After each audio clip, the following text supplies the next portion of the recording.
क्या आप जानते हैं महादेव शिव, जिन्हें हम प्यार से भोलेनाथ भी कहते हैं, उनके रौद्र रूप भी हैं। महादेव शिव जो अपने शांत और ध्यान मग्न स्वरूप के लिए जाने जाते हैं, उनके भीतर एक ऐसा उग्र रूप भी छिपा है जो समय समय पर प्रकट होता है।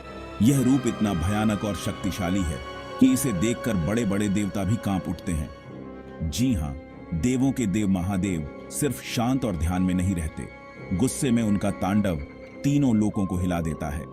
जब शिव तांडव करते हैं तो यह केवल एक नृत्य नहीं होता, बल्कि यह संहार का प्रतीक होता है।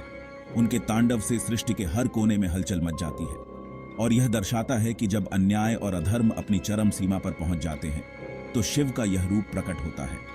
कहते हैं जब जब धर्म खतरे में आया है, तब तब भगवान शिव ने अपने भयानक अवतारों से राक्षसों को खत्म किया है। शिव के ये अवतार केवल राक्षसों का संहार करने के लिए ही नहीं, बल्कि धर्म की स्थापना और न्याय की पुनर्स्थापना के लिए भी जाने जाते हैं। उनके इन अवतारों की कहानियां हमें यह सिखाती हैं कि जब भी बुराई अपने चरम पर होती है, तब अच्छाई की रक्षा के लिए शिव का यह रूप प्रकट होता है।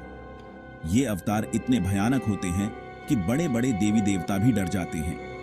शिव के इन रूपों की शक्ति और उग्रता इतनी अधिक होती है कि देवता भी उनके सामने नतमस्तक हो जाते हैं।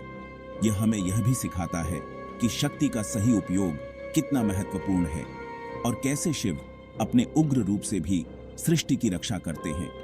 कपालों की माला, शरीर पर भस्म, जटाओं से बहती गंगा और हाथों में त्रिशूल लिए शिव का रौद्र रूप देखते ही डर लगता है। शिव का यह रूप केवल भयानक नहीं, बल्कि अत्यंत रहस्यमय भी है। उनके शरीर पर लगी भस्म, जो उनके तप और त्याग का प्रतीक है, और उनके जटाओं से बहती गंगा, जो पवित्रता और जीवन का प्रतीक है, यह सब मिलकर शिव के इस रूप को और भी अधिक रहस्यमय और शक्तिशाली बनाते हैं। आइए जानते हैं शिव के ऐसे ही कुछ रहस्यमय और खतरनाक अवतारों के बारे में। शिव के इन अवतारों की कहानियां हमें यह सिखाती हैं कि कैसे उन्होंने अपने उग्र रूप से सृष्टि की रक्षा की और धर्म की स्थापना की। इन कहानियों में हमें शिव के विभिन्न रूपों और उनके कार्यों के बारे में जानने का अवसर मिलता है। शिव पुराण और दूसरे ग्रंथों में इन अवतारों की कहानियां मिलती हैं। इन ग्रंथों में शिव के विभिन्न अवतारों की कहानियां विस्तार से वर्णित हैं, जो हमें यह सिखाती हैं कि कैसे शिव ने अपने उग्र रूप से सृष्टि की रक्षा की और धर्म की स्थापना की। इन कहानियों में शिव के गुस्से, शक्ति और न्याय का पता चलता है। इन कहानियों में शिव के गुस्से, शक्ति और न्याय का पता चलता है। शिव के ये अवतार हमें यह सिखाते हैं कि बुराई चाहे कितनी भी ताकतवर क्यों न हो, आखिर में जीत हमेशा अच्छाई की ही होती है।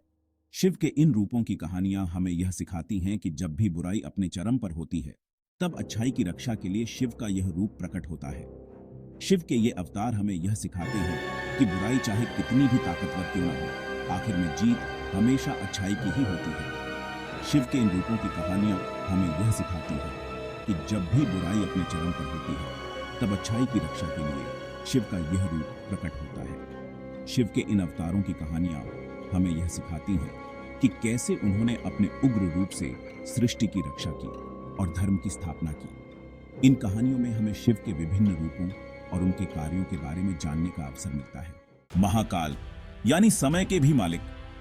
महाकाल का तांडव एक ऐसा अद्भुत और रहस्यमयी घटना है जो हमें समय की अनंतता और उसकी शक्ति का एहसास कराती है। यह कथा हमें यह सिखाती है कि समय के सामने कोई भी शक्ति टिक नहीं सकती। कहते हैं एक बार ब्रह्मा जी और विष्णु जी में झगड़ा हो गया कि कौन श्रेष्ठ है। यह विवाद इतना बढ़ गया कि दोनों देवताओं के बीच तनाव उत्पन्न हो गया। ब्रह्मा जी जो सृष्टि के रचयिता हैं और विष्णु जी जो सृष्टि के पालनहार हैं, दोनों ही अपनी अपनी श्रेष्ठता का दावा कर रहे थे। तब एक बहुत बड़ा आग का खंभा प्रकट हुआ। यह खंभा अचानक से प्रकट हुआ और इसकी ऊंचाई और गहराई का कोई अंत नहीं था। यह खंभा इतना विशाल और भव्य था कि इसे देखकर ब्रह्मा और विष्णु दोनों ही चकित रह गए। यह खंभा अनंत था, जिसका न आदि था न अंत। यह खंभा समय का प्रतीक था, जो यह दर्शाता था कि समय की कोई सीमा नहीं होती। यह खंभा ब्रह्मांड की अनंतता और समय की अनंतता का प्रतीक था। इस खंभे का रहस्य जानने के लिए ब्रह्मा जी ऊपर और विष्णु जी नीचे की ओर गए। ब्रह्मा जी ने सोचा कि अगर वह खंभे के शीर्ष तक पहुंच जाएंगे तो वह अपनी श्रेष्ठता साबित कर सकेंगे। वहीं विष्णु जी ने सोचा कि अगर वह खंभे की जड़ तक पहुंच जाएंगे तो वह अपनी श्रेष्ठता साबित कर सकेंगे। बहुत समय तक भटकने के बाद भी दोनों को खंभे का अंत नहीं मिला। ब्रह्मा जी और विष्णु जी दोनों ही अपनी अपनी दिशा में बहुत दूर तक गए, लेकिन उन्हें खंबे का न तो आदि मिला और न ही अंत। यह खंबा वास्तव में समय का प्रतीक था, जो यह दर्शाता था कि समय की कोई सीमा नहीं होती। तब खंबे से बहुत बड़ी गर्जना हुई और महाकाल प्रकट हुए। महाकाल का प्रकट होना एक अद्भुत और भयानक घटना थी। उनकी गर्जना इतनी तेज थी कि पूरा ब्रह्मांड हिल गया।